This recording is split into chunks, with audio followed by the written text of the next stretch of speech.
Hello, I'm Graham and this is my 1988 Jaguar XJ12. I bought this car a few months back to rescue it from being broken for parts or even worse, bang erased, as it had some significant rust problems at the back of the sills. In a world of, quite frankly, too many BMWs, Audis and Mercedes, this Jaguar harks back to a time when they were still king of the hill in the Super Saloon Stakes. Underneath the bonnet here, there's a 5.3 litre V12 with 300 horsepower.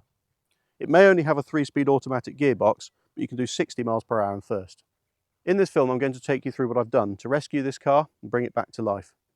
A bit of the history of the Series 1, 2 and 3 XJs, and also what my plans are for this car in the future.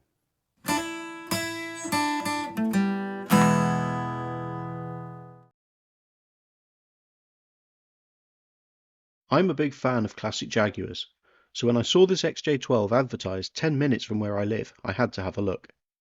68,500 miles, lots of service history, a tidy interior and a V12 engine was great, but the fuel tanks had been removed to investigate the rusty sills and wheel arches, so I couldn't hear it run, and it obviously needed some quite significant surgery. £1,800 later, I collected the car, and it sat for a few months while I worked out what to do with it. I'm also restoring an E-Type in my spare time, so I asked my friend Simon at Fostering Classics to do the welding. And he's done a great job, as you can see here, and by the smile on my face when I collected it. So it was then back to my workshop to get ready for an MOT. It's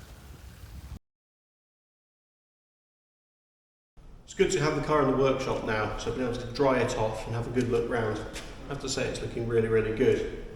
But obviously the exhaust is blowing, and Simon's inspected the car and given me a heads up that it's got a few things that need checking for the MOT. Anti-roll bar drop links being one of them.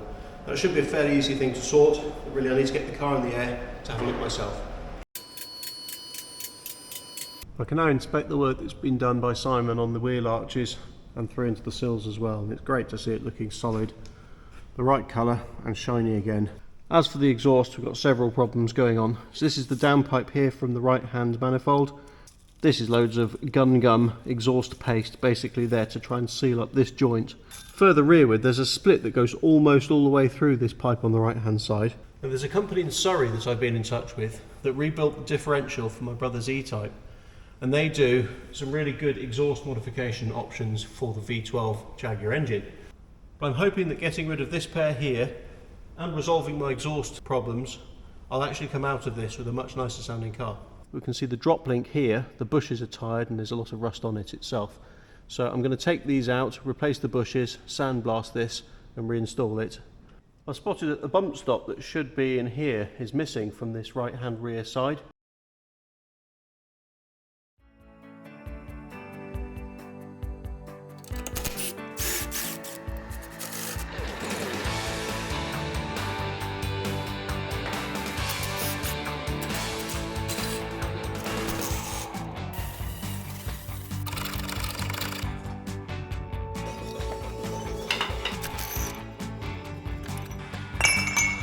Right, with the midsection of the exhaust out of the way now, I now need to get up and detach these downpipes, and that's right up here where the joint is onto the manifold.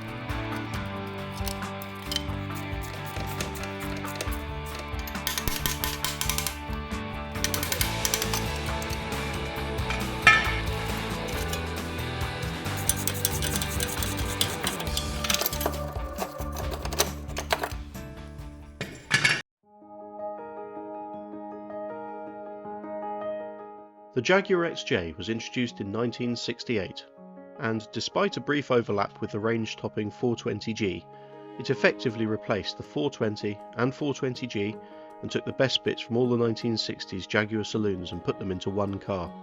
And it was really good, becoming Car Magazine's Car of the Year in 1969. Launched with Jaguar's trusty straight-six XK engine, long wheelbase and V12 variants followed in 1972. The formula was so good that the Series 2 and Series 3 versions that followed were subtle evolutions and refinements of the original exceptional saloon car. A quick mention must be made of the XJC, a short-lived and now very desirable coupe version manufactured alongside the saloon at Browns Lane from 1975 to 78. It's the Series 3 I'm interested in here, to some of the finest saloon car Jaguar ever made.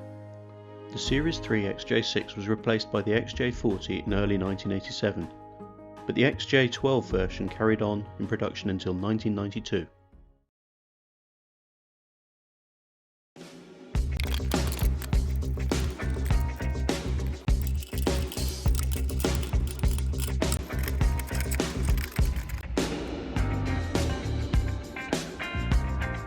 Now that I've got the downpipe for the manifold connected, I can fit this midsection of the exhaust. So you can clearly see here where there's the centre muffler delete. The joints are all the same and the part numbers are interchangeable, so it is possible just to fit this part as a direct replacement.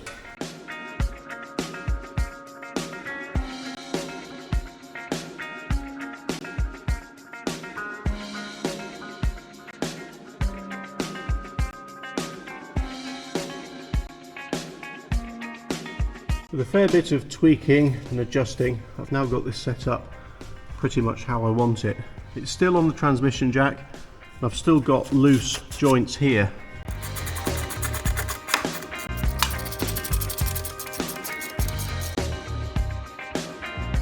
So final inspection now of all the joints, make sure I've got clearance all down the transmission tunnel underneath the car. I've got symmetry from side to side.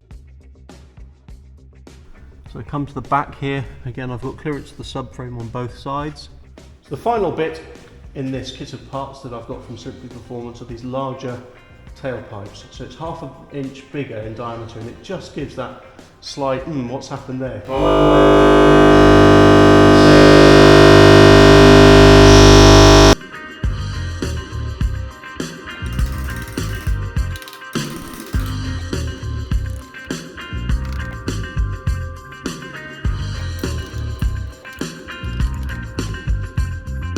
So I spent a few minutes getting the protrusion and the angle of each of these pipes the same. Now I've never actually heard this car running properly without a blowing exhaust, and I haven't taken it for a drive, so I'm keeping my fingers crossed, and this is the first time I hear it running.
I'm pleased to report that the XJ12 had a clean MOT pass, and I was able to take my first drive to the Jaguar Breakfast Club, a monthly gathering of Jaguar cars at the British Motor Museum at Gaydon.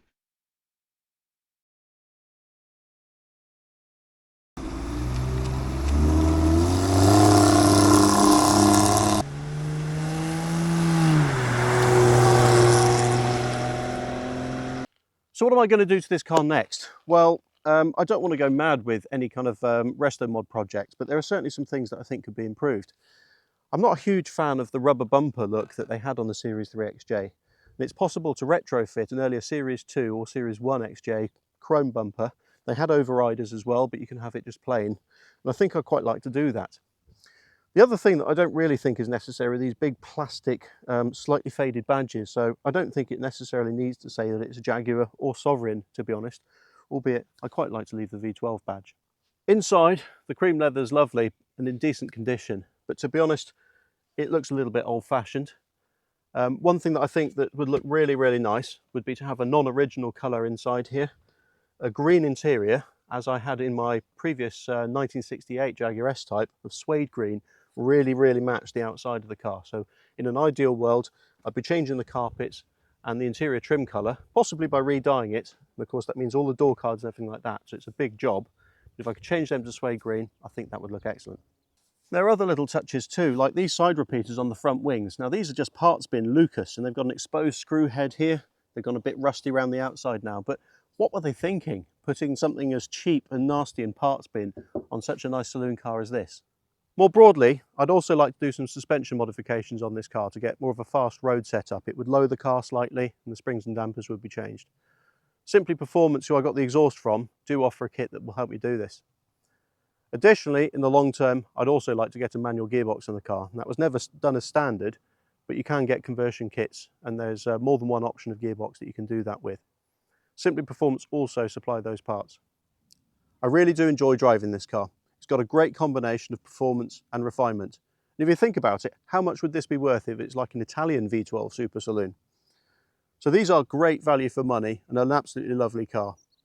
I'm really looking forward to modifying it in the future and spending more time driving it. Thank you very much for watching. Please join me again next time.